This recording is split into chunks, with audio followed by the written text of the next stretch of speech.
The movie opens with Jin-seok moving to his new house with his father, mother, and older brother, Yoo-seok. They begin rearranging the furniture in their new home with the assistance of movers. The year is 1997, and their new home is a fresh start. Jin finds out that he will be sharing the room with Yoo for a while, because the old owner still uses one of the rooms to store his stuff. While they tidy up their room, their mom calls Yoo downstairs, leaving Jin with one of the movers. Later, Yoo comes and tells the mover to help his mom in the kitchen, as the two of them continue to tidy up their new room. After a few hours, they are done with moving the furniture in. On a rainy night, they have a meal together to celebrate their new home. Their father reminds them not to open the locked room as requested by the old owner. They'll have to share the room until the old owner empties the locked room in about a month. While enjoying the meal, Jin hears a heavy, loud sound from the locked room upstairs, but the others tell him it might be thunder. Before they finish the meal, the father reminds Jin to take his daily antidepressant medicine. Yoo goes to bed first as Jin listens to music on his earphone. Suddenly, he hears another loud sound from the room. This time, he goes to investigate. Just before he is about to open the door, Yoo appears behind him and asks what he is doing.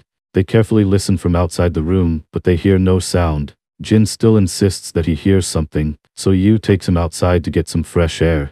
While standing together under the rain, they talk for a bit to clear their minds. Jin expresses gratitude to Yoo for always being there for him. Yoo picks up his flip phone to answer a call from their father, telling him to do something. So Yoo heads back first, leaving Jin alone to enjoy the rain with his music player. After a while, he decides to head back too, but unexpectedly witnesses his older brother being kidnapped by a group of men that dumped him into a van and left. He rushes back home to notify his parents, and collapses afterward. While unconscious, he keeps getting dreams about something that feels real to him. After a couple of days, he finally regains consciousness. His parents are glad to see him okay, but Yoo is still missing. They tell him that the detectives will soon come to ask him what happened that night. Jin tells exactly what happened to the detectives and gives them the license plate number of the black van that the kidnappers use. But the detectives insist that such a van doesn't exist. It makes Jin frustrated, so they end the interrogation. They wait for the kidnapper to contact them for ransom money. After 2 weeks have passed, nothing significant happens. Jin starts to have the same dream over and over again, a familiar scene that feels so real. Jin also gets nightmares about the locked room. Suddenly, on the morning of the 19th day since the kidnapping, Yoo suddenly returns by himself. However, he has no recollection of what happened. The doctor believes that the traumatic experience has repressed his memories of that day. Jin notices small changes in Yoo's behavior. He often goes out at night, but already comes back by the morning, which at first Jin ignores. One day, Jin is about to take his daily antidepressant medicine, but it falls under the kitchen counter. When he tries to take it, Yoo comes and invites him to eat together, making him skip his daily medicine that day. Jin asks where Yoo goes at night, but he tells him that it might just be in his dream. After finishing his meal, Yoo heads out to do his daily activities. As he walks to the door, Jin notices that Yoo is limping on his right leg, which should be his left leg. Yoo laughs it out and just walks away. Jin heads back to his room to study for the entrance exam until night. At night, the whole family eats dinner together. Then Jin goes back to study until he falls asleep on the desk. Yoo suddenly gets up and plays the mechanical pen to Jin's face, then heads out. Jin pretends to be asleep, but then decides to follow Yoo. As Yoo entered a taxi, Jin quickly called another taxi to follow him. They get off at the nearby market area. Jin sees Yoo meet with two thugs that turn out to be the same persons as the detective that questioned him weeks ago. As Jin follows Yoo further, he is stopped by those two thugs. They chase him around, making Jin have no option but to run. When Jin thinks he is out of danger, his brother appears out of nowhere and sedates him. The next day, Jin finds himself asleep at the desk where he studied before he starts following Yoo. Still in shock, he runs away from Yoo and locks himself in the bathroom. Yoo tries to convince Jin that it was not real, as Jin skipped his medication yesterday. Jin tells him that the chase, the taxi, and the thugs are only his hallucinations. Jin calms down a bit, then apologizes to Yoo. When he goes back to study, he finds the pencil lead that was dropped by Yoo last night and remembers that he didn't mention anything about the taxi to Yoo. This makes him sure that the one who came back from the kidnapping is not his real brother. He tells this to his mom and plans to follow Yoo together the next time he heads out. At night, he has another nightmare about the locked room. When he wakes up, he goes to the kitchen to get a glass of water. He accidentally overhears his mother talking on the phone, telling Yoo that Jin is starting to get suspicious of them. As Jin walks closer, The creak sound of the floor alerts her. Jin quickly runs outside to hide as the mother tries to find the sound's source. The mother is convinced that it is Jin, so she goes upstairs to check his room. Jin quickly climbs up the outer wall under the rain to his room upstairs. He manages to tuck himself under the blanket before the mother gets there. But he is soaking wet and the window is open, making it clear that he was from outside. The mother calls the father on the phone to tell him that her cover has been blown. Jin has enough and jumps out of the window. He meets the father at the gate, still trying to convince him that they are his family. But now, Jin is convinced that his parents aren't his real family either.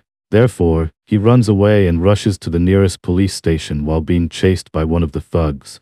After he reaches a nearby police station, he proceeds to explain the situation to the police. But his explanation leaves the officers quite puzzled. When Jin says that he is 20 years old, the police become more confused and tell him to see himself in the mirror. Finally, he looks in the mirror and sees an older man.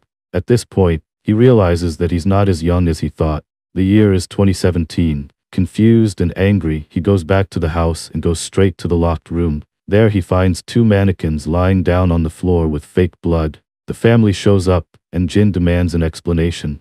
The young man who pretends to be his brother explains a murder at the house that happened 20 years ago on 20th December of 1997.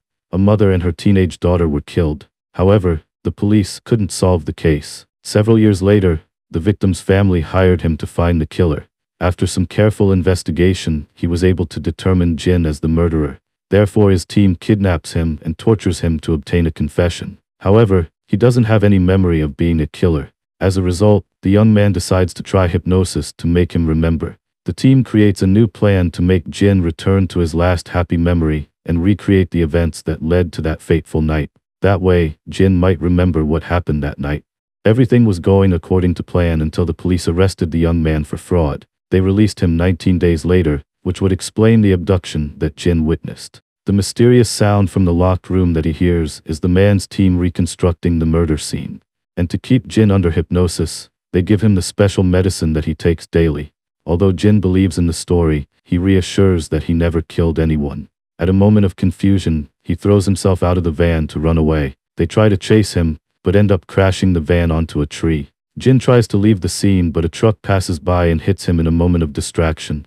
As he's lying on the ground, he starts to remember the past. During the flashback, Jin is with his real family in a car, but suddenly they get into an accident.